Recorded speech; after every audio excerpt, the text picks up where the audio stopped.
What is good, ladies and gentlemen, pillagers and crusaders? This is Charles from Team COG, coming at you guys here fresh from the Ghost Tournament in Denver, Colorado. Here we got top 16, actually getting 15th place in a 154-man event. It was just giant, you know, like it was remarkable to play IRL YuGiOh again in like a regional level event. So yeah, if you guys don't know, got top 16, got this mat, got a box of the Legendary Duelist here.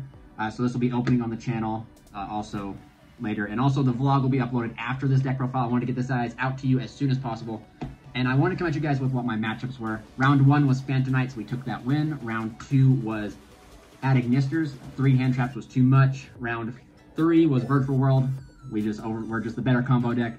Round 4 was Sword Soul, hand traps again, 1-card combo deck's insane.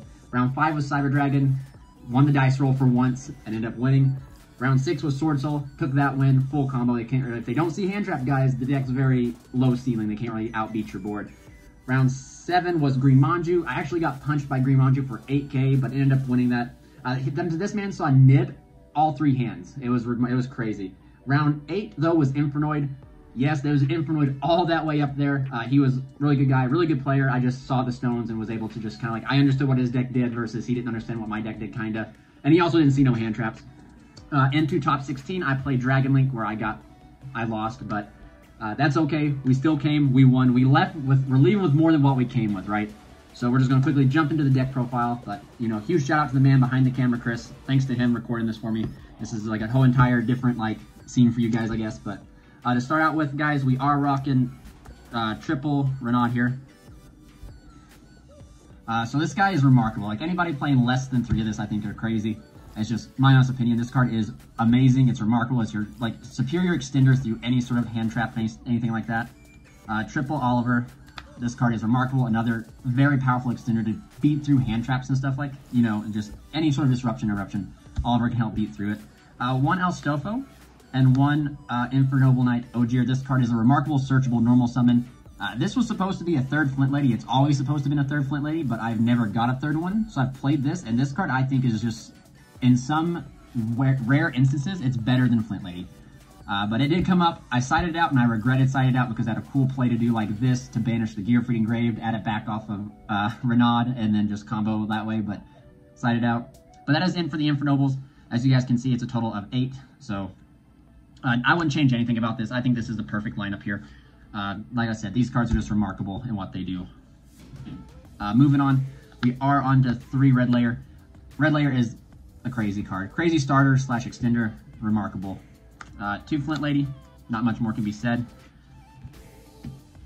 Double Gearfried, I actually believe double Gearfried is correct. I think 3 is too many and 1 is too little. You do want to hard open this guy sometimes because he is your hard out to Dragoon.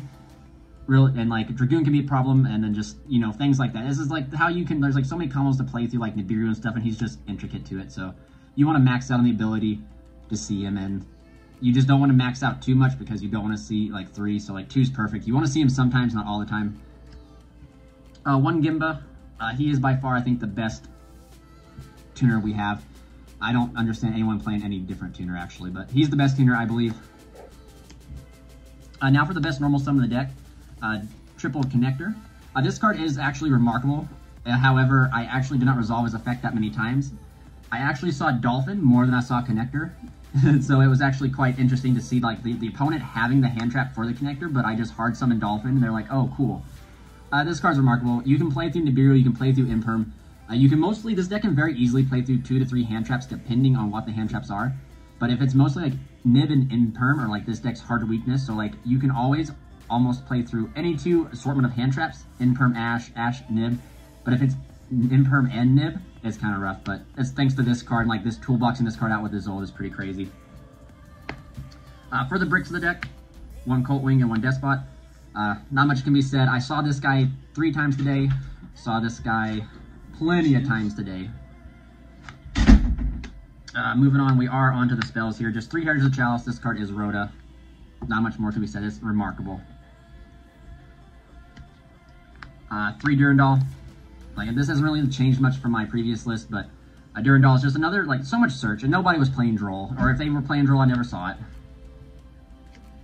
And then this is kind of like the new addition to the deck in a sense. I'm playing 3DDR. We are onto the Power Tool. Power Tool just so much more bang for your buck. So many different variants to test, but I really like this. I like going full combo with like 2 cards or 1 card, like connector, and like ending with 5 cards in hand.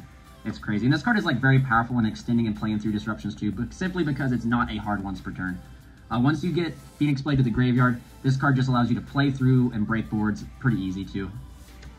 1 Metal Silver, this card was slept on. 1 Phoenix Blade, and then 1 Living Fossil. I believe this is correct for the list that I am playing. This card is definitely slept on. If you're not playing this card, you should play this card. I straight up don't understand how people equipped anything but this to Charles, because like so many things target and it puts your opponent in such a weird scenario trying to out this card because nothing can be targeted. It's pretty cool. And then I was still main decking Triple Dark Ruler. This actually came up quite a bit. Sword Soul and in the Infernoble matchup. Being able to just smack this down and then stopping the whole board and just going full combo is just really smart. I chose not to play any hand traps because I only had space for like 3 hand traps, and you have to open 2 or more to be good, and I just didn't want to clog the deck anymore. So I thought 3 Dark Ruler, and it proved to work pretty fine for me.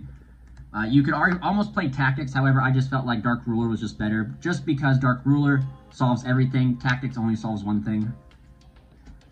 Moving quickly here to Call by the Grave, Titty Twister, Monster Reborn, and the last Rhoda here.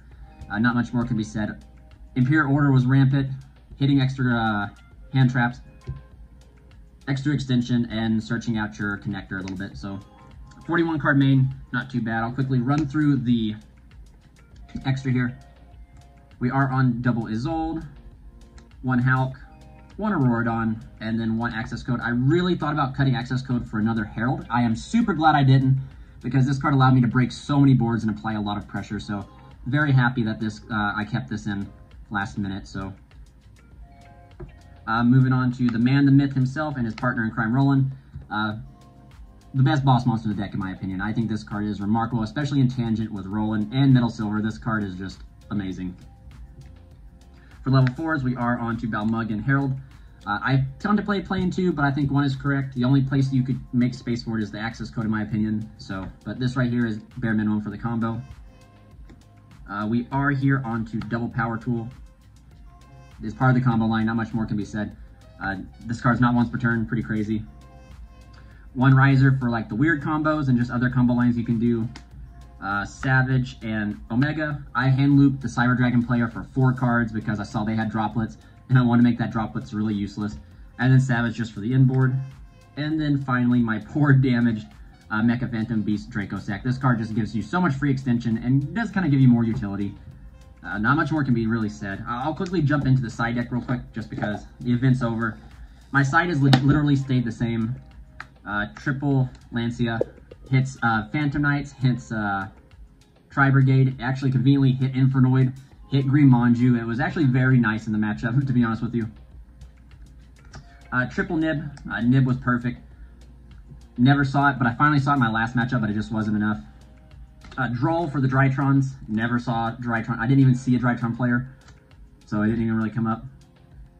The other 2 Twisters and 1 Harpies, because I refuse to lose the Monkey Flip.